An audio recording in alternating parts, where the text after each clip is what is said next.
Hello and welcome to the latest video that I want to share with you all. And this video is about having a deeper look at healing the womb and reproductive system. Now, I had wanted to upload this video slightly differently, however, I had a few technical difficulties along the way. And before I get into the video, please, if you'd be so kind, please like, comment, share and subscribe to the channel if you're not already, just to help as many people be able to view the content and it can help them along their healing journeys.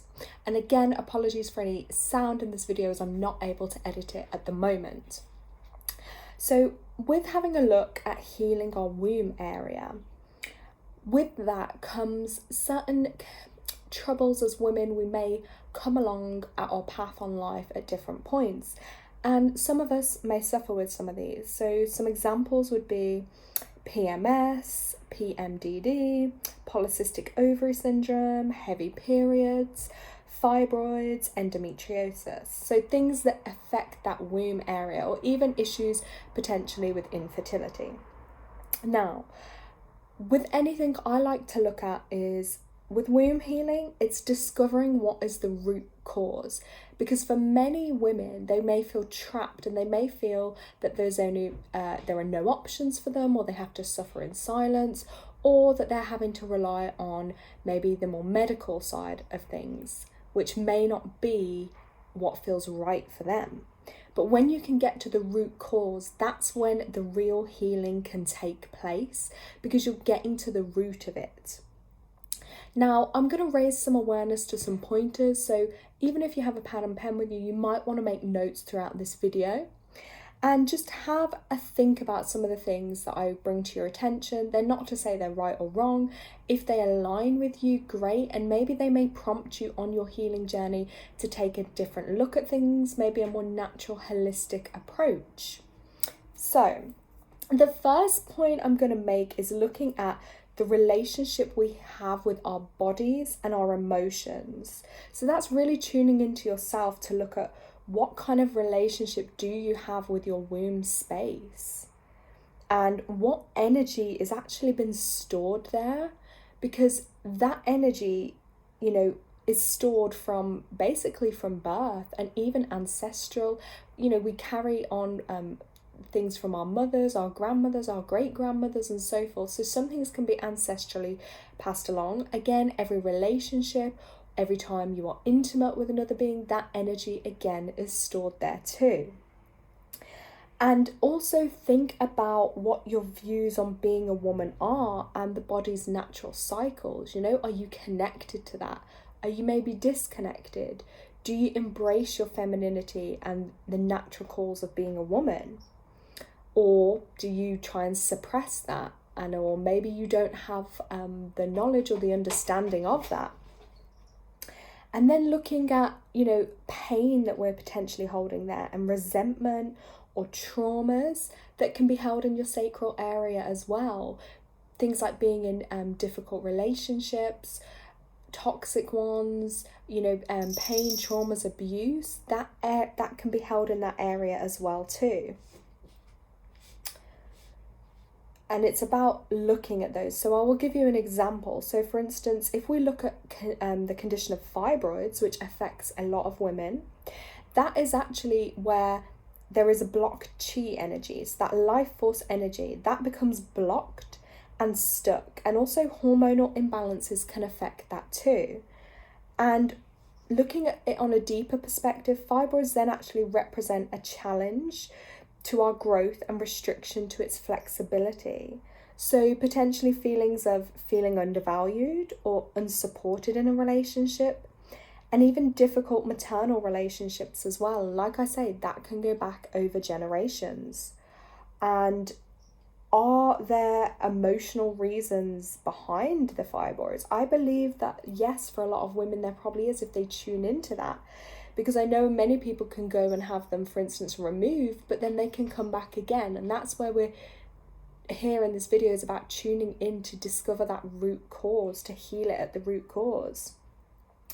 And I've noticed in the past that definitely many people, they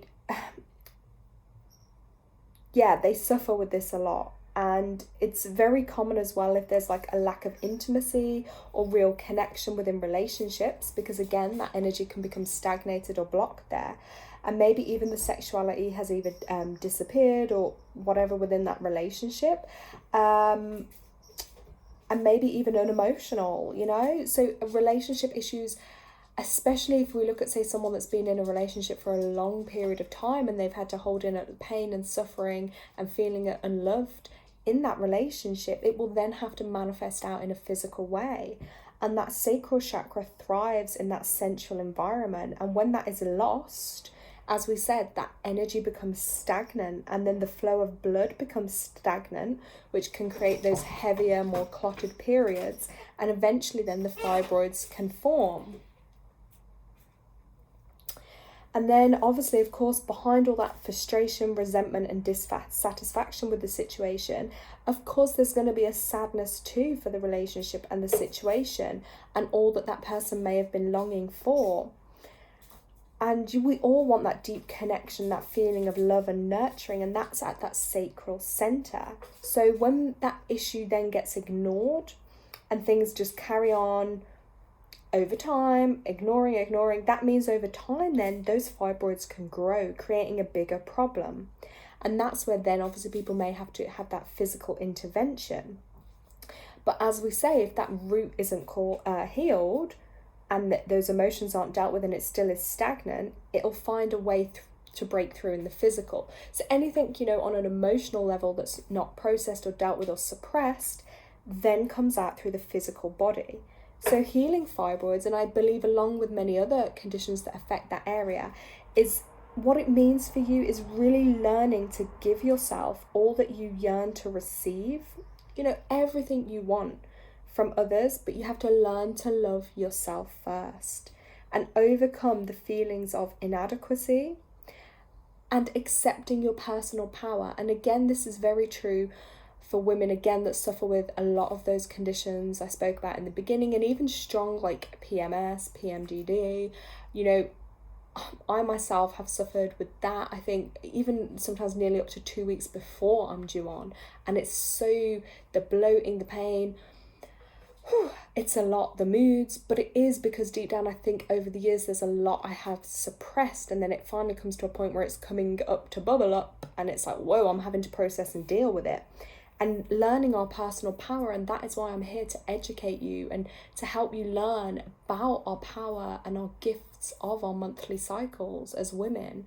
And that's what I love to share with you all. And if we look as well into ourselves as women, do we find it hard to cope being a woman? Are we uncomfortable about our sexuality? Do we feel ashamed at all? And do we have the courage to love ourselves and the courage to act as we feel? Because that's another thing many of us, to society or in relationships, we feel we have to maybe act or behave in a certain way, but actually just be yourself, and you don't have to hold it together for everyone else. And it is absolutely okay to go against everything that the whole world is telling you to do. Remember, you have your personal power, and that area there, your sacral chakra area, is for you. That's your personal power. So it's really about tuning into our feminine gifts. And when we start to along that journey, I do believe for many women, they will experience healing within that area. And it's also worth noting as well that Scorpio is the sign that represents our sexual organs, and anything you do in the days of Scorpio for that area of your sexual organs has an incredible beneficial preventative and healing effect. So if you want to really focus on healing your womb area on Scorpio days is great. But if it's anything that puts like a heavy burden on that area, or surgeries potentially on that area, I do believe that it's best to avoid Scorpio days for those, because then it could have more of a harmful effect. Now that's just some ancient wisdom. And things like astrology, numerology, things like that help us tap into this. So it's really powerful stuff. And also remember to really keep yourself hydrated. Drink more herbal teas. Herbal teas will be really powerful in healing that area as well for you. Raspberry leaf tea is incredible. I've done videos on that. Nettle, again, incredible. Lady's mantle.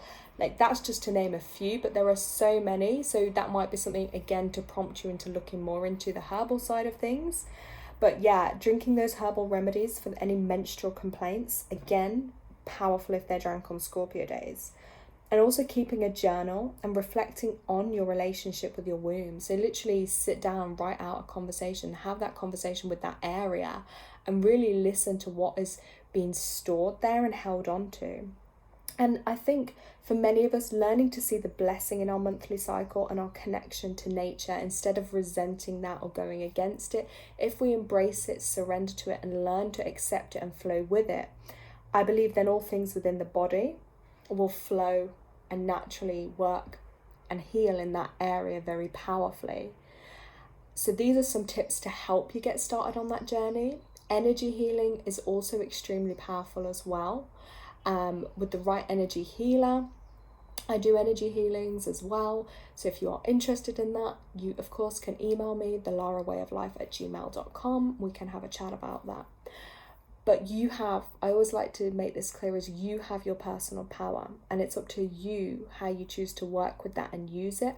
But don't give your power away and don't feel powerless. Like if you're going, for instance, to your doctor or healthcare provider and you're not getting answers and you're not feeling comfortable with what's offered, and you're being dismissed or just given other medications that suppress or mess with your hormones, in the long run, that's going to cause a lot of problems. And as we say, just chopping something out or, extreme surgeries that are very traumatic are not getting to the root cause of your problem. So that's really a self-reflection inwards for you to work out what is best for you and what feels most comfortable for you. I hope this video has been helpful. Thank you so much for watching. Sending you all lots of love and blessings.